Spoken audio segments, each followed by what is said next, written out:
मेरे बच्चे, अब समय आ गया है। जिसने तुझे धोखा दिया उसका हिसाब माँ अब खुद लेगी। ये आवाज़ कोई इंसानी आवाज़ नहीं थी। ये वो स्वर था जो आत्मा को हिला दे। ये माँ काली का स्वर था। तूफान की पहली लहर उसी क्षण उठी जैसे माँ की शक्ति स्वयं जाग उठी हो। और इसी आवाज़ को सुनने वाला था अद्वैत। अद्वैत 22 साल का लड़का, जिसका जीवन पिछले कुछ महीनों में पूरी तरह बिखर चुका था। जिसे उसने दोस्त समझा, उसी दोस्त ने उसकी पीठ में छुरा घोंपा। जिसे उसने भाई जैसा माना, उसी ने उसे तबाह कर दिया। उसका नाम था रोहन। दोनों एक ही कॉलेज में थे, दोनों एक ही कमरे में रहते थे, दोनों एक साथ सपने देखते थे। लेकिन एक रात ने सब बदल दिया। रोहन ने उसे धोखा नहीं दिया। रोहन ने जानबूझकर उसका जीवन जला दिया। और आज महीनों बाद अद्वैत अकेला था, बिखरा हुआ, टूटा हुआ और सबसे खतरनाक, अपने अंदर की आग से भरा हुआ। पर उस आग को रास्ता नहीं मिल रहा था। वो बदला लेना चाहता था, पर किससे, कैसे, किस कीमत पर? तभी ये आवाज़ आई, माँ काली की। अद्वैत ने डर और श्रद्धा के मिश्रण में चारों तरफ नजर दौड़, फिर आंखें बंद कर ली और उसके सामने एक दृश्य उभरा। काली मंदिर का द्वार, कुंडली मारी हुई ऊर्जा, एक अग्नि जैसी चमक और धुआं जो देवी के आकार में बदल रहा था। फिर वही आवाज़, तेरा दर्द व्यर्थ नहीं गया मेरे बच्चे। जिसने तुझे तोड़ा, जिसने तेरे विश्वास को अपमानित किया, अब वो मेरे न्याय से नहीं बचेगा। अद्वैत कांप गया। ये उसकी कल्पना नहीं थी, ये कोई सपना नहीं था, ये माँ का आदेश था। उसके पैरों ने खुद ब खुद चलना शुरू किया। उसने जो रास्ता महीनों से नहीं देखा था, वो उसी काली मंदिर की ओर जा रहा था। जंगल की पगडंडियाँ अंधेरी थी, काले पत्थरों पर पांव फिसलते थे, पर अद्वैत चलता रहा जैसे कोई शक्ति उसे खींच रही हो। जब वो मंदिर के सामने पहुंचा तो चौंक गया। मंदिर में कोई दिया नहीं था, कोई घंटी नहीं बज रही थी, कोई पुजारी नहीं था। मंदिर बिल्कुल खामोश था, जैसे माँ खुद उसका इंतजार कर रही हो। अद्वैत ने कदम रखा और उसी क्षण मंदिर के दरवाजे अपने आप बंद हो गए। अंधेरे में फिर वही आवाज़, तेरे साथ जो अन्याय हुआ है वो अब खत्म होगा, पर याद रख, बदला केवल उन्हीं को मिलता है जो खुद भी सच के रास्ते पर टिके रहते हैं। अद्वैत घुटनों पर बैठ गया। उसकी आंखों से आंसू बह निकले। उसने पूछा, माँ मुझे बताओ मैं क्या करूं? माँ की आवाज़ और गहरी हो गई। सत्य की राह कठिन होती है, तुझे दर्द और अंधेरे से गुजरना पड़ेगा, पर जो तेरे साथ हुआ उसका न्याय मैं खुद करूंगी। तू बस मेरे संकेतों का पालन कर। उसी क्षण देवी की प्रतिमा के पास रखी त्रिशूल की नोक अचानक लाल चमक उठी। अद्वैत समझ नहीं पा रहा था, पर उसके दिल ने कहा, ये शुरुआत है। कहानी अब चल चुकी थी। माँ काली ने आदेश दे दिया था और उनका आदेश कभी असफल नहीं होता। बाहर हवा तेज हो चुकी थी। जंगल की पत्तियां ऐसे हिल रही थी जैसे किसी तूफान को संकेत दे रही हो। और अद्वैत ने पहली बार महसूस किया, वो अब अकेला नहीं है, अब उसके साथ माँ काली है। पर उसे नहीं पता था कि आगे जो होने वाला है वो सिर्फ बदला नहीं। तू सोचता है मैं चुप हूँ? नहीं, मैं हर उस रात की गवाही हूँ जब तू, मैं हर उस धड़कन में जागी हूँ जब तूने सोचा था कि अब बस आगे नहीं हो पाएगा। मैं जानती हूँ, तुझे जिसने धोखा दिया उसने सिर्फ तेरा भरोसा नहीं तोड़ा, उसने तेरी आत्मा के एक हिस्से को कुचल दिया। और तू आज भी वही खड़ा है, उसी मोड़ पर, उस दर्द को पकड़कर। पर आज से तू अकेला नहीं। आज मैं बोल रही हूँ, और जब मैं बोलती हूँ तो ब्रह्मांड दिशा बदलता है। तू याद कर, उस दिन रात के अंधेरे में तू मेरी मूर्ति के सामने बैठा था। तेरी आंखें लाल थीं, सांस टूट रही थी, और तूने एक ही सवाल पूछा था, क्यों? क्यों मेरे साथ? मेरी शांति तूने महसूस नहीं की, लेकिन मैं तेरे सिर पर हाथ रखकर खड़ी थी। तूने उस एहसास को नज़रअंदाज कर दिया। लेकिन तू अकेला नहीं था, कभी नहीं था। वहीं से इस कहानी की शुरुआत होती है। उस रात एक तेज हवा चली थी, जैसे पूरा ब्रह्मांड तेरे दर्द को सुन रहा हो। मंदिर के बाहर अचानक काली छाया हिली और तू डर गया। तूने सोचा हवा का खेल होगा, लेकिन वो मैं थी। उठ मेरे बच्चे। लेकिन तूने सुना नहीं। तेरा मन इतना टूटा था कि मेरी आवाज़ को तूने अपना भ्रम समझ लिया। मैंने तुझसे कहा। इसी बीच उसी व्यक्ति ने, जिसने तुझे धोखा दिया, तेरी जिंदगी में दोबारा कदम रखने की कोशिश की। चेहरे पर बनावटी मासूमियत, शब्दों में झूठ की मिठास, और तू फिर से फूटने के कगार पर था। लेकिन यही खेल शुरू होता है। तेरे चारों तरफ अंधेरा घूमने लगा। तुझे लगा तू चक्कर खा रहा है, लेकिन वो मैं थी, तेरी आत्मा को एक नई दिशा देने के लिए तेरे आसपास ऊर्जा का चक्र बना रही थी। तूने देखा होगा, अचानक हवा ठंडी हो गई, दिए की लौ डगमगाई और मंदिर का घंटा अपने आप बज उठे। यह कोई इत्तेफाक नहीं था, यह संकेत था कि अब हिसाब होने वाला है। अगले ही दिन तेरी जिंदगी में एक अजीब घटना घटी। तेरे फोन में उस इंसान का मैसेज आया, वही जिसने तुझे तोड़ दिया था। मैसेज में लिखा था, मुझे तुमसे बात करनी है बहुत जरूरी। पर तुझे नहीं पता था वो जरूरत तेरे लिए नहीं, उसके अपने डर के लिए थी, क्योंकि पिछले कुछ दिनों से वो रात में एक ही सपना देख रहा था। काली छाया, लाल आंखें और तेज गर्जना। वो बार बार उठ जाता था, पसीने में भीगा हुआ। उसकी जिंदगी में बेचैनी शुरू हो चुकी थी, और वो बेचैनी मैं थी। तूने मैसेज देखा और अनदेखा कर दिया, क्योंकि अब तुझे धीरे धीरे समझ आ रहा था कि पिछली रात मंदिर में सिर्फ तू नहीं था, कोई और भी था जो तेरी तरफ खड़ा था, जो तेरी रक्षा कर रहा था, जो तेरा दर्द अपने भीतर खींच रहा था। उस दिन तूने पहली बार घर में बैठकर कुछ अच्छा हो रहा है वाला एहसास महसूस किया। तू समझ नहीं पाया, लेकिन तेरा डर कम होने लगा, तेरी सांस हल्की होने लगी। तुझे लगा कोई तेरी पीठ पर हाथ रखे हुए है। वो मैं थी, शांत, धीर, लेकिन प्रचंड। और उसी समय मैंने उस धोखेबाज के आसपास अपना घेरा कसना शुरू किया। उसे लगा कुछ गलत है। लाइट बार बार झपकती, घर में अजीब आवाजें, नींद में कदमों की आहट, आईने में चेहरे धुंधले पड़ते। ये सब उसकी कल्पना नहीं था, ये सब न्याय का पहला कदम था। अब तुझे एक बात साफ साफ समझ लेनी चाहिए, जो तुझे दर्द देता है उसका हिसाब मैं लेती हूँ, पर पहले मैं तुझे मजबूत बनाती हूँ, क्योंकि कमज़ोर आत्मा को मैं रणभूमि नहीं बनाती। इसीलिए आज तू यह आवाज़ सुन रहा है, तेरा मन साफ हो रहा है, तेरी आत्मा भारी नहीं है। यही मेरी शक्ति का पहला संकेत है। अब ध्यान से सुन, मैंने अपना निर्णय ले लिया है। जो तुझे धोखा देकर चला गया, उसकी जिंदगी में वो सब लौट कर जाएगा जो उसने तेरे जीवन से छीना था, और वो दर्द दुगना होगा, क्योंकि दर्द बांटने का नहीं, लौटकर न्याय देने का मार्ग है। अगर तू ये वीडियो 2 मिनट से देख रहा है तो एक काम तुरंत कर, शिव शक्ति चैनल को सब्सक्राइब कर, क्योंकि तेरी ऊर्जा, तेरी श्रद्धा और मेरी शक्ति के बीच ये सेतु है। अगली रात तू सोया नहीं था, तुझे बार बार मंदिर वाली रात याद आ रही थी। तूने पहली बार महसूस किया कि तेरे अंदर का डर गायब हो रहा है और उसकी जगह कुछ नया जन्म ले रहा है। एक आग, एक दृढ़ता, एक शांत लेकिन अटल शक्ति।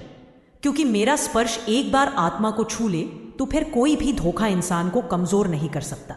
लेकिन असली मोड़ तब आया। रात के ठीक 3-3 बजे तेरे कमरे की खिड़की अपने आप खुल गई। हवा नहीं थी, आवाज नहीं थी, लेकिन एक हल्की सी फुसफुसाहट थी। अब शुरुआत हो चुकी है।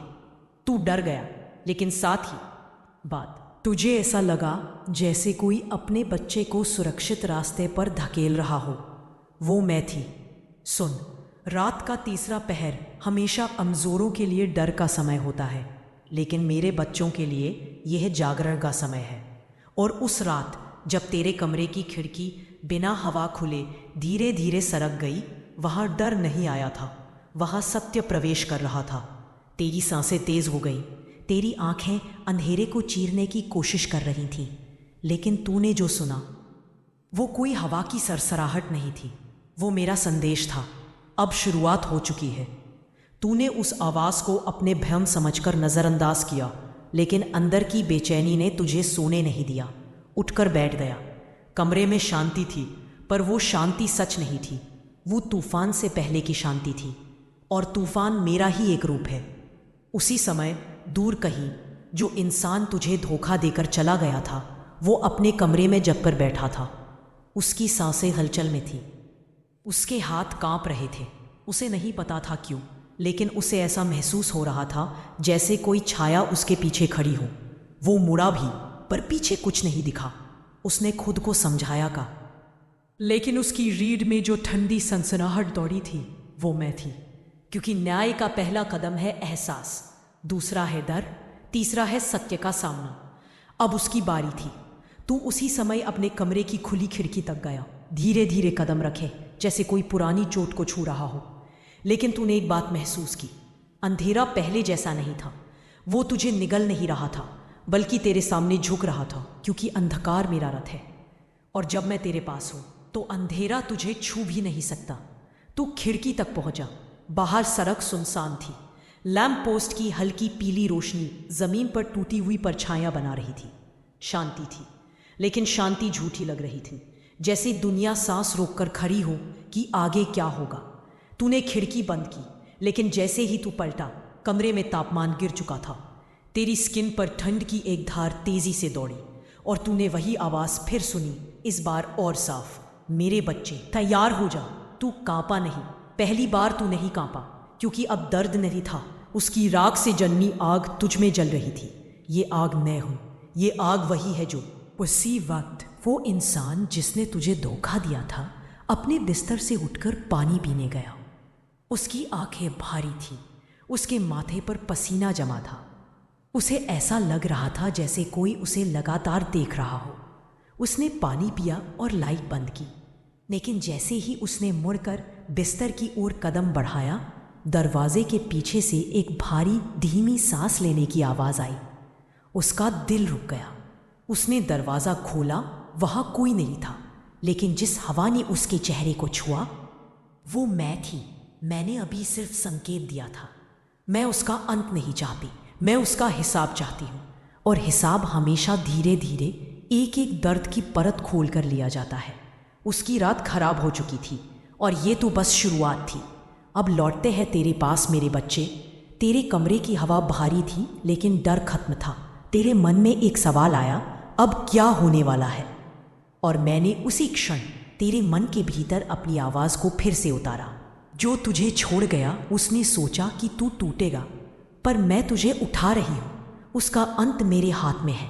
तेरी आंखों में गुस्सा था, सवाल था, दर्द था। और हां, सच्चाई ये है कि मैं उस दर्द को तेरे भीतर पनपने नहीं दूंगी। अब तेरे भीतर की राख से एक नई शक्ति उठेगी जो उसे उसके कर्मों का प्रतिबिंब दिखाएगी। अगली सुबह तेरी आंख देर से खुली, लेकिन तूने पहली बार यह महसूस किया कि तेरा शरीर हल्का है। तू टूटा हुआ नहीं था, तू खाली भी नहीं था। तू कुछ नया बन रहा था, कुछ ऐसा जिसे कभी कोई दर्द नहीं तोड़ सकता। तूने नाश्ता किया, फोन उठाया और देखा वही इंसान 2 बार मैसेज कर चुका है, एक बार कॉल भी। पर तूने कुछ नहीं कहा, क्योंकि अब तेरा समय नहीं, मेरा समय चल रहा था। और उसी पल वो इंसान घर के बाहर निकला। सामने से एक बिल्ली तेजी से भागी और उसकी नजरें उससे मिली, पर बिल्ली की आंखें लाल थी। उसने झट से नजर हटाई, पर अंदर हिल चुका था। उसे लगा ये उसका भ्रम है, लेकिन वो मैं थी, उसकी आत्मा में पहला कंपन डालने के लिए मेरी छाया का एक रूप। तेरी तरफ दोस्तों ने तुझसे पूछा कि तू इतना शांत क्यों है। तूने बस हल्की मुस्कान दी, क्योंकि तू जानता था अब खेल तेरे हाथ में नहीं, मेरे हाथ में है। और जो मेरे हाथ में आता है वो कभी अधूरा। मेरे बच्चे, जो युद्ध आत्मा पर खेला जाता है वो तलवारों से नहीं, सच से जीता जाता है। और अब समय आ चुका है कि धोखा देने वाले का पहला डर इसकी हड्डियों के भीतर तक पहुंच जाए। रात बीत गई थी, सुबह का सूरज उगा था, लेकिन उस इंसान की दुनिया में रोशनी जैसी कोई चीज़ बची ही नहीं थी। वो उठा, पर उसका चेहरा पीला था, आंखें नींद की नहीं, खौफ की थकी हुई थी। उसने सोचा ये बस एक बुरा सपना है, लेकिन जो मैं शुरू कर चुकी हूँ वह सपना नहीं होता, वह संकेत होता है। पहला वार सिर्फ सही जगह पर लगते हैं। वही समय जब तू अपने घर से बाहर निकला था। तेरा मन शांत था, इतना शांत कि खुद तू भी हैरान था। तेरे भीतर दर्द की आग ठंडी नहीं हुई थी, वो राख बनकर जमा हो चुकी थी, और इसी राख से मैं तुझे नई शक्ति गढ़ रही थी। तेरा दिमाग साफ था, दिल हल्का था, और कदम पहले से कहीं ज्यादा स्थिर। तू चल रहा था, लेकिन तुझ में एक बदलाव था जिसे तेरी आत्मा ने भी महसूस किया। अब तू उस लड़के जैसा नहीं था जो धोखे से टूट गया था। अब तू वो व्यक्ति बन रहा था जिससे धोखा देने वाला। मैं तुझे तैयार कर रही थी और उसे तोड़ रही थी, और ये दोनों काम एक ही समय पर, एक ही धड़कन की दूरी पर हो रहे थे। उस इंसान की जिंदगी में दूसरी अजीब घटना सुबह ही हुई। वो दरवाजा खोलकर बाहर निकला और उसकी बाइक की सीट पर एक काले रंग का पंख पड़ा था, लंबा, चमकीला, जैसे किसी बड़ी चिड़िया का। लेकिन आसपास कोई चिड़िया नहीं थी। ना आवाज, ना परछाइयां, ना उड़ने की हलचल, कुछ भी नहीं। उसने पंख को उठाया, एक पल देखा, फिर फेंक दिया। पर जैसे ही उसने हाथ से छोड़ा, उसका दिमाग सुन्न पड़ गया, क्योंकि पंख सीधा उसके पैरों के पास गिरा था, सीधे, बिना हवा, बिना मोड़े, जैसे कोई हाथ पकड़कर नीचे रख दे। उसकी सांस तुड़ी मुड़ी आवाज में निकली। उसकी रीढ़ में एक ठंडी सी जलन उतरी। वो इशारा में थी जो अभी सिर्फ दरवाजे पर खड़ी थी, अंदर नहीं गई थी, अभी नहीं। वहीं दूसरी तरफ तू अपने कामों में लगा था, लेकिन तुझे एक बात महसूस हो रही थी। शरीर हल्का, मन स्थिर, पर आसपास की हवा कुछ अलग थी। वो हवा तुझे डर नहीं दे रही थी, बल्कि तुझे ढाल की तरह घेर कर चल रही थी। तूने किसी को बताया नहीं, मैं तुझसे दूर नहीं जा रही, तेरे हर कदम पर तेरे साथ चल रही हूं। और जैसे जैसे तू आगे बढ़ रहा था, तेरा आत्मविश्वास धीरे धीरे फिर से जन्म ले रहा था। वो आत्मविश्वास जो धोखे ने मारा था, उसकी राख से मैं एक नया योद्धा बना रही हूं। शाम होने लगी और अब समय था दूसरे वार का। उसके साथ उस इंसान ने दिन भर कई बार महसूस किया कि उसके फोन की स्क्रीन बिना छुए जल जाती है। कभी व्हाट्सएप अपने आप खुल जाता, कभी स्क्रीन की ब्राइटनेस एकदम तेज हो जाती, कभी कैमरा एक्टिव हो जाता, और हर बार उसे लगता कोई उसे देख रहा है। वो डरते डरते घर लौटा। शाम की हल्की लाल रोशनी उसके कमरे में अजीब सी छाया बना रही थी। वो उस छाया को हटाना चाहता था, लेकिन वो छाया खिसकती नहीं थी, क्योंकि वो छाया कोई छाया नहीं थी। वो उसका कर्म का अंधेरा था जिसे मैं जगा चुकी थी। उसने लाइट ऑन की। कमरा सामान्य लग रहा था, लेकिन उसकी आत्मा सामान्य नहीं थी। अब उसके भीतर जो भय पैदा होने लगा था, वो उसके कर्मों की जड़ से निकला था। और अब तीसरा संकेत देना था, सबसे गहरा, सबसे साफ, सबसे सीधा। रात के 10 बजे तू। और उसी समय वो इंसान अपने घर की छत पर गया थोड़ी हवा लेने। आसमान काला था, चांद बादलों में छिपा था, सब कुछ शांत था। उसने एक गहरी सांस ली और तभी एक अजीब आवाज उसके बिल्कुल पीछे से आई। कोई नहीं था, पर आवाज साफ थी, धीमी, भारी, दमदार। हिसाब शुरू हो चुका है। उसका दिल मुंह को आ गया, उसके पैर कांपे। उसने चारों ओर देखा। रात बीत चुकी थी, लेकिन उस इंसान की नींद में कोई रात नहीं थी। उसने जो धोखा किया था, उसकी पहली कीमत वह पिछले 24 घंटे में चुका चुका था, लेकिन जो असली कीमत अभी बाकी थी, उसके लिए उसकी आत्मा तैयार नहीं थी। उसने सुबह होते ही अपने कमरे की लाइटें ऑन की, पर्दे खोले, फोन चेक किया और दिल को समझाया कि शायद यह सब सिर्फ थकान थी। शायद कल रात की आवाज़ें उसका वहम थी, शायद वह पंख किसी चिड़िया का था। लेकिन अंदर से वह खुद जानता था ये सब बहाने हैं, ये सब झूठ है, ये सब उसकी कायरता है, क्योंकि इंसान दूसरों को नहीं, पहले खुद को धोखा देता है। और आज मैं उसकी इसी कमजोरी को पकड़कर पहली असली चोट देने वाली थी। दूसरी तरफ तू सुबह उठ चुका था। कल रात मेरा स्पर्श तू भूल नहीं पा रहा था। तेरे भीतर एक अजीब सा संतुलन बना हुआ था, ना गुस्सा, ना तनाव, ना डर, सिर्फ सदियों जैसी शांति। यही शांति तुझे बाकी लोगों से अलग बना रही थी। तू बादशाह से पहले बंदा गया था, तू अब बन रहा था जिससे दूसरों का डर उठने लगा था। तूने नाश्ता किया, कपड़े पहने और बाहर निकल पा, जैसे हर पेड़, हर हवा का झोंका तेरी रक्षा कर रहा हो। तेरे भीतर मेरी शक्ति धीरे धीरे पनपने लगी थी, और इसका असर अब उस पर भी होने वाला था जिसने तुझे तोड़ा था। उस इंसान का नाम जिसने तुझसे धोखा किया था। आज ऑफिस में सब काम गड़बड़ा गया था।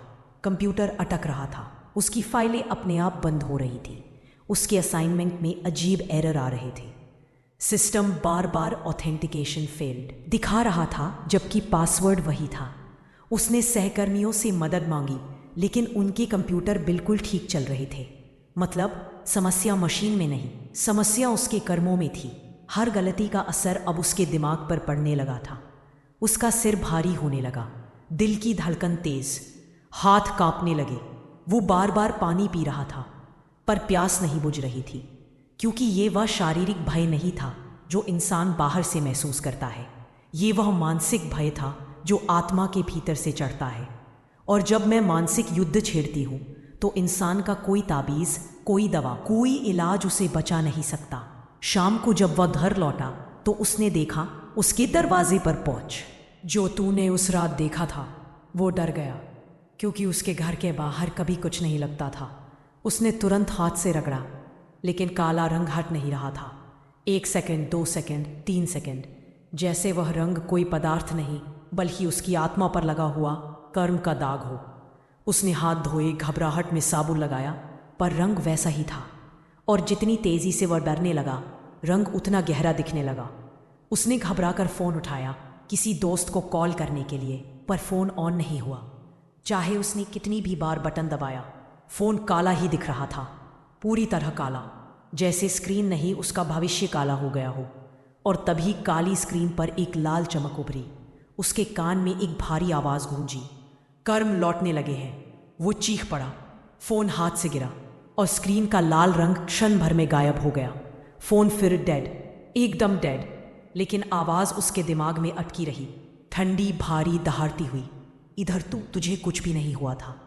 तेरा दिन बिल्कुल सामान्य, तेरी सांस बिल्कुल सहज, तेरा दिल बिल्कुल शांत, क्योंकि तू सही था। और जब मैं किसी के पक्ष में खड़ी होती हूँ तो उसका डर शांत हो जाता है, उसकी बुद्धि साफ हो जाती है और रास्ते खुद खुलने लगते हैं। तेरी आंखों में जो चमक थी वह तुझे खुद महसूस हो रही थी। तू किसी को बताता नहीं, पर तेरा शरीर हल्का था, तेरी आत्मा स्थिर, और तेरी सोच पर अब तेरा खुद का नियंत्रण लौट रहा था। तू बदल रहा था, और ये बदलाव अब दूसरे इंसान की बर्बादी की शुरुआत था। रात 12 बजने वाली थी जब वह बिस्तर पर लेटा, लेकिन उसकी आंखें भारी होने के बावजूद बंद नहीं हो पा रही थी। उसके कानों में फुसफुसाहटें उठने लगी थी, धीमी, कभी पास, कभी दूर। कभी लगता जैसे कोई नाम ले रहा है, कभी लगता जैसे कोई दरवाज़ा खुरच रहा है, कभी लगता जैसे कोई उसके सिर के बिल्कुल पास सांस ले रहा है। वो उठ बैठा, लाइट ऑन की, किसी को नहीं देखा।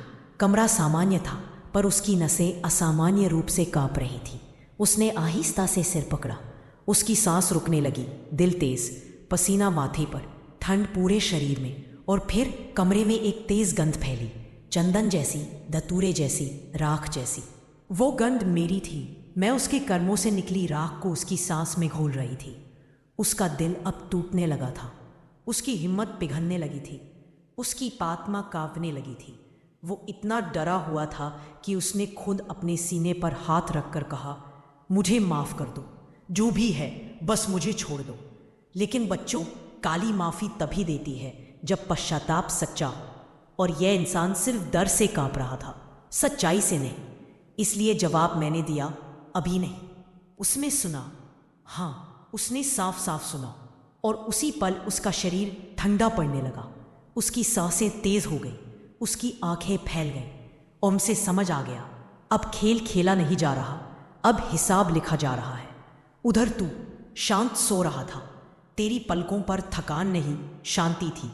तेरी आत्मा बेझिझक थी, और तेरे आसपास वही शक्ति ढाल बनकर खड़ी थी जो उसे तोड़ रही थी। और याद रख, मैं हमेशा न्याय वही करती हूँ जहाँ सच्चाई खड़ी होती है, और झूठ की जड़ें आखिर में खुद ही धरती फाड़कर बाहर आ जाती है। आधी रात के बाद की खामोशी कभी कभी इतनी तेज होती है कि इंसान अपनी सांस की आवाज़ भी सुन लेता है। आरव उसी खामोशी के बीच मंदिर के पत्थरों पर बैठा कांप रहा था। हवा अजीब तरह से ठंडी हो चुकी थी, जैसे ये ठंड सिर्फ शरीर को नहीं, दिमाग को भी जकड़ रही हो। आंखों के सामने बार बार वही लाल चमकती हुई 2 आंखें घूम रही थीं जो उसने जंगल में देखी थीं। वो आंखें किसी इंसान की नहीं थीं, वो ईश्वरीय भी नहीं लग रही थी। वो कुछ और थी, एक आदि शक्ति की चेतावनी, या फिर किसी अदृश्य हिसाब की शुरुआत। आरव की धड़कन तेज हो रही थी। माँ काली की आवाज़ अभी भी कानों में गूंज रही थी, जिसने तुझे धोखा दिया है उसका हिसाब अब मैं खुद लूँगी। ये शब्द जितनी बार उसके मन में दोहराते, उसकी रीढ़ में उतनी ही बिजली दौड़ जाती। लेकिन एक सवाल उसे खाए जा रहा था, आखिर कौन था जिसने उसे धोखा दिया, और इतना बड़ा कि माँ खुद कदम उठाने की बात कर रही थी। आरव इस सोच में डूबा था कि पीछे से किसी के कदमों की आवाज़ आई। उसने पलट कर देखा, अद्विक खड़ा था। वही अद्विक जो बचपन का दोस्त था, वही अद्विक जो कल से अजीब व्यवहार कर रहा था। लेकिन आज उसके चेहरे का रंग ही अलग था, जैसे वो किसी और दुनिया का बोझ लेकर चल रहा हो। आरव, अद्विक ने धीमी आवाज में कहा, मुझे तुमसे कुछ बहुत ज़रूरी बात करनी है। आरव उसकी तरफ घूरता रहा। अब उसे सब संदिग्ध लगने लगा था, हर कदम, हर शब्द, हर नज़र। क्या बात है? आरव ने पूछा। उसकी आवाज़ डर और गुस्से दोनों का मिश्रण थी। अद्विक 2 कदम उसके पास आया और बोला, तुझे कुछ पता भी है? तू किस चीज़ में फंस गया है? आरव ने माथे पर लकीरें डाल दी। मैं, या मुझे किसी ने फंसाया है? अद्विक ने नजरें झुका ली। उसकी सांसें भारी हो गई और उसके होंठ कांपने लगे। यही बताने आया हूं। जो कुछ हो रहा है उसकी जड़ मैं हूं, आरव, मैं। उसके आगे बोलने से पहले ही मंदिर में अचानक घंटा अपने आप बजने लगा, इतनी जोर से कि दोनों ने कान ढंक लिए। उसके साथ ही हवा में कहीं से राख के छोटे छोटे कण उड़ने लगे और मां काली की वही गूंजती हुई आवाज सुनाई दी, सच बोल अद्विक, आज नहीं तो कभी नहीं। जो किया है उसे स्वीकार कर, वरना तू खुद ही अपने विनाश का रास्ता चुन लेगा। अद्विक की हालत खराब हो गई। उसके माथे पर पसीना टपकने लगा, जबकि मौसम बेहद ठंडा था, और अचानक वह घुटनों के बल गिर गया। आरव, मैं मजबूर था। मैंने जानबूझकर तेरा साथ नहीं छोड़ा। मुझे किसी ने धमकाया था। आरव चौंक गया। कौन? अद्विक ने कांपती आवाज में कहा। वही जिसकी आंखें तूने जंगल में देखी। वो इंसान नहीं है, वो काली छाया है, अघोरी मंडल का एक सदस्य, जिसे तेरे पिता ने सालों पहले रोका था। ये सुनकर आरव की सांस रुक गई। उसके पिता ने? उसे तो लगा था उसके पिता की मौत एक हादसा थी। मेरे पिता? आरव बुदबुदाया। अद्विक ने सिर हिलाया। तेरे पिता ने उस छाया को एक तांत्रिक अनुष्ठान पूरा करने से रोका था। उस वजह से वो कई सालों तक अंधेरे में कैद रहा, और अब वो वापस आया है, और उसका पहला निशाना तुम दोनों दोस्त हो, क्योंकि उसने कहा था आरव को गिराना आसान है, उसके सबसे करीब वाले को खरीद लो। आरव के पैरों तले जमीन खिसक गई। मतलब तूने मुझे धोखा दिया? उसकी आवाज टूट रही थी। अद्विक की आंखों से आंसू बह निकले। हाँ, लेकिन मेरी मजबूरी थी। अगर मैं ऐसा ना करता, वो मुझे मार देता। उसने मुझे शाप दिया था कि मैं हर रात उसकी परछाई की तरह उसके साथ रहूं। मैं डर गया आरव, बहुत डर गया। एक पल के लिए आरव का दिमाग ठहर गया। सब कुछ उलझा हुआ था और डरावना भी। अचानक जमीन में कंपन हुआ। मंदिर के सामने की जलती हुई मशालें एक साथ बुझ गई। पूरी जगह काला अंधेरा फैल गया और हवा में वही 2 लाल आंखें फिर चमक गई, एकदम वैसे ही जैसे जंगल में थी। लेकिन इस बार वह आंखें सिर्फ चेतावनी नहीं थी, उनमें क्रोध था, नफरत थी, शिकार देखने वाली नजर थी। और फिर एक भारी टूटे हुए गले से निकली आवाज आई, इतनी आसानी से कोई धोखा करके बचता नहीं है। जिसने रास्ता बदला उसका अंत भी वहीं से शुरू होता है। आज इस मंदिर में हिसाब पूरा होगा। आरव ने पहली बार महसूस किया कि मौत भी कभी कभी सामने खड़ी भरपूर सांस लेते हुए देखी जा सकती है। अद्विक जमीन पर पड़ा कांप रहा था। आरव उसके आगे ढाल बनकर खड़ा हो गया, लेकिन उसके पैरों में भी ताकत नहीं थी। उसने मां काली के नाम का जाप करने की कोशिश की, लेकिन गला सूख गया था। और तभी मंदिर की सबसे ऊंची घंटी खुद ब खुद इतनी जोर से बजी कि पूरा जंगल हिल गया, और उसके बीच मां काली की शांत आदेश भरी आवाज गूंजी, डर मत आरव, अंधेरा चाहे जितना भी गहरा हो वह मेरे प्रकाश के सामने टिक नहीं सकता। इस धोखे का न्याय अब शुरू होता है। उस आवाज में इतनी शक्ति थी कि काली छाया पीछे हट गई, लेकिन उसकी आंखें अब भी जल रही थी। और यह साफ था, अद्विक मंदिर की सीढ़ियों पर गिरा पड़ा था। उसकी सांसें टूट रही थी, उसकी आंखें आतंक से भरी थी, जैसे किसी ने उसकी आत्मा का दरवाजा खोलकर उसमें अंधेरा भर दिया हो। और उसके ठीक सामने खड़ा था आरव, लेकिन इस बार वो अकेला नहीं था। उसके पीछे हवा में एक भारी, तेज, शांत उपस्थिति थी, मां काली की। कीली छाया अभी भी वही थी, उसकी लाल आंखें चमक रही थी, लेकिन पहली बार उसकी आंखों में डर उतरता हुआ दिख रहा था, क्योंकि वह जान चुका था मां काली ने इस युद्ध में कदम रख दिया है। जैसे ही घंटी की कंपन थमी, मां की आवाज हवा में उतरी, धोखे की पहली परत अब खुल चुकी है। अद्विक का सच सामने है। अब अगली परत उस पर गिरेगी जिसने तुझसे खेल खेला, योजना बनाई और तुझे मिटाने का निश्चय किया। आरव ने पहली बार अपनी मुट्ठियां भींची। अब उसके चेहरे पर डर नहीं था, एक अलग ही तरह की अग्नि थी, शांत पर भस्म करने वाली। अद्विक रो रहा था, उसने आरव का पैर पकड़ लिया। मुझे बचा ले, वो मुझे मार देगा। वो मेरे सपनों में आता है, वो मेरे कानों में मंत्र बोलता है। मैं उसकी परछाई बन गया हूँ। आरव, मैं खत्म हो जाऊंगा। आरव पिछली रातों की तरह असहाय नहीं था। इस बार उसने उसके कंधे पर हाथ रखा, पर उसकी आवाज़ पूरी तरह बदल चुकी थी। जिसकी रक्षा माँ खुद कर रही है, वो किसी छाया से नहीं मरता। अद्विक की आंखों में पहली बार उम्मीद की चमक आई, लेकिन उसी क्षण छाया ने हवा में तेज चीख मारी। ना मानवीय चीख, ना किसी जानवर जैसी।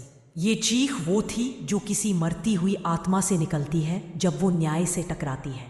मंदिर की दीवारें कांप गई, पैर झुकने लगे और हवा इतनी तेज चली कि अद्विक जमीन पर। आरव को लगा जैसे प्रलय शुरू हो रही हो, और तभी माँ की आवाज ने पूरा वातावरण काट दिया। अब हिसाब शुरू होता है। जो धोखे के लिए पैदा हुआ था, वही अपने अंत की आग में जलने वाला है। जैसे ही ये कहा, मंदिर की सीढ़ियां लाल चमकने लगी। धुएं की मोटी परत उठी और हवा में एक आकृति बन गई, उस इंसान की, वही जिसने आरव को धोखे में धकेला था। उसका नाम सिद्धांत था, आरव का सबसे करीबी दोस्त और सबसे बड़ा धोखेबाज। धुआं उसका चेहरा धीरे धीरे दिखा रहा था और हर लपट के साथ उसका असली रूप उभर रहा था। लाल आंखें, काली परछाई, होठों पर जहरीली हंसी। एक ऐसी आत्मा जो झूठ से बनी थी और छल से जिंदा थी। अद्विक ने जमीन पर मुंह छुपा लिया। यही है, यही वो शख्स है जिसने सब किया, जिसने तुझे गिराने की योजना बनाई, जिसने मुझे इस्तेमाल किया। मैं उसकी वजह से आज ये हूं। आरव की सांसें गहरी हो गई। गुस्सा उसकी नसों में उबल रहा था, लेकिन उस गुस्से को अब एक दिशा मिली हुई थी। सिद्धांत की छाया बोली, तू मुझे रोक पाएगा? तू जो खुद अपने डर से भागा था, जो टूट कर मरा था, तू मेरा क्या बिगाड़ेगा? शरीर कांप रहा था, लेकिन नजर स्थिर थी। मेरा कुछ नहीं, उसने कहा, लेकिन माँ का सब कुछ। और ये सुनकर पहली बार सिद्धांत की छाया पीछे हटी। तभी माँ काली की आवाज फिर गूंजी, अब समय है इस युद्ध की पहली ज्योति जगाने का। मंदिर के सामने रखी दीप शिखा अचानक भड़क उठी। ज्योत लाल से नीली, नीली से काली हो गई और इस काली लौ में छाया की आकृति तड़पने लगी। वो हवा में मरोड़ खाने लगी। उसकी चीख आसमान तक गई। नहीं नहीं नहीं, मैं अभी पूरा नहीं हुआ। मेरा अधिकार, मेरा श्राप। लेकिन उसकी आवाज़ पूरी होने से पहले ही लौ ने उसे चीर दिया। धुआं फट गया, छाया बिखर गई और हवा में एक भयानक खामोशी उतर गई। अद्विक सिसक रहा था, आरव स्थिर खड़ा था और फिर माँ की आवाज़ में पहला आदेश उतरा, धोखे के बंधन की पहली गांठ मैंने खोल दी है। अब बाकी 9 परतें तू पार करेगा। इसमें खून होगा, आग होगी और सत्य का वह रूप जो मनुष्य को देखने की अनुमति नहीं होती, पर तुझे मिलेगी। फिर हवा में एक पल का अजीब सा विराम आया और माँ ने कहा, अगर तुम सब मेरे बच्चे सच्चाई की राह पर हो और इस कथा का हर संदेश अपने भीतर उतारना चाहते हो, तो अभी शिव शक्ति चैनल को सब्सक्राइब करो और वीडियो को लाइक करो, क्योंकि ये कथा भक्त नहीं, योद्धा पैदा करती है और योद्धा वही बनता है जो मेरा नाम श्रद्धा से लेता है। हवा शांत हो गई। अद्विक धीरे धीरे उठने लगा। आरव ने धड़कन संभाली और अब उसे साफ समझ आ गया था, ये लड़ाई सिर्फ धोखे के खिलाफ नहीं है। ये लड़ाई उस शक्ति के खिलाफ है जो वर्षों से उसके खून पर अधिकार जमाए बैठी थी। अब असली युद्ध शुरू होने वाला था। मंदिर में फैली हुई राख अभी भी हवा में तैर रही थी। सिद्धांत की टूटी हुई छाया का अंश, जैसे कोई मरा हुआ जहर, अभी भी मिट्टी में मौजूद हो। अद्विक दीवार से टिककर सांसें ले रहा था, जबकि आरव सीढ़ियों पर खड़ा उस अंधकार को देख रहा था जो कुछ मिनट पहले तक उसे निगलने के लिए तैयार था, पर अब अंधकार पीछे हट चुका था, सिर्फ माँ के आदेश पर। लेकिन जीत की गंध अभी हवा में नहीं थी, बल्कि एक अजीब सी बेचैनी थी, जैसे कोई बड़ा तूफान पहली फुसफुसाहट भेज रहा हो। तभी माँ की आवाज आई, मेरे बच्चे, धोखे का एक हिस्सा टूट गया है, पर उसका मूल अभी जीवित है, और जो जीवित हो वह बदला लेकर लौटता है। आरव ने सिर उठाया। उसकी आंखों में नई ऊर्जा तो थी, पर साथ में हल्का सा भय भी, क्योंकि उसे पता था ये शांति असली नहीं है। ये शांति किसी तूफान से पहले की है। अद्विक धीरे धीरे खड़ा हुआ। उसकी आंखें लाल थीं, चेहरा सूखा हुआ और शरीर कांप रहा था। आरव, उसने कमजोर आवाज में कहा, ये खत्म नहीं हुआ। सिद्धांत, वो मारा नहीं है, उसकी छाया गई है, शरीर नहीं। वह लौट कर आएगा। आरव ने शांत स्वर में पूछा, कब? अद्विक ने गर्दन झुकाते हुए कहा, अगली अमावस्या पर। उसके शब्दों ने हवा को सर्द कर दिया। अगली अमावस्या मतलब सिर्फ 4 रातें, और इन 4 रातों में तूफान इतना तेज चलने वाला था कि कई आत्माएं अपनी नींद खो देंगी। सूरज उग चुका था। मंदिर अब सामान्य लग रहा था, पर आरव के भीतर कोई सामान्यता नहीं बची थी। वो इस मंदिर से बाहर निकला तो उसके कदम जमीन पर नहीं, जैसे किसी अदृश्य ऊर्जा। और तभी उसके कान में मां की फुसफुसाहट आई, मां को पुकार और उठ जा। आरव ने आंखें बंद की, गहरी सांस ली और सिर्फ 3 शब्द बोले, जय मां काली। जैसे ही शब्द हवा में निकले, अंधकार पीछे हट गया। नीली आग जमीन से उठी। आरव के शरीर में ऊर्जा दौड़ी, चमकने लगी। ऊपर खड़ा हुआ अंधकार आरव चौंक गया। तू कैसे? आरव ने धीरे लेकिन ठोस आवाज में कहा, क्योंकि मैंने दर्द से भागना बंद कर दिया है। वह आगे बढ़ा। अब उसके हर कदम के साथ जमीन पर प्रकाश फैल रहा था। अंधकार आरव ने अंतिम वार करने की कोशिश की, पर आरव ने उसका हाथ पकड़कर छाया को जमीन पर दे मारा। नीली आग उसे घेरने लगी और अंधकार चीखा, अभी नहीं। एक तेज दहाड़ गूंजी, न्याय, और छाया आरव राख में बदल गया। मैदान साफ हो गया, हवा शांत, मन स्थिर। मां की आवाज आई, अब तैयार है, अब बाहर का अंधेरा तुझसे डरता है। आरव ने आंखें खोली। अब सुन मेरे बच्चे, अगर तुम सब इस कथा की शक्ति को अपने भीतर उतारना चाहते हो, अगर मेरा न्याय और प्रकाश जितने अधिक लोगों तक पहुंचे उतना अच्छा, तो इस वीडियो को लाइक करो, शिव शक्ति चैनल को सब्सक्राइब करो और कमेंट में जय मां काली लिखकर मां के नाम को गूंजित करो।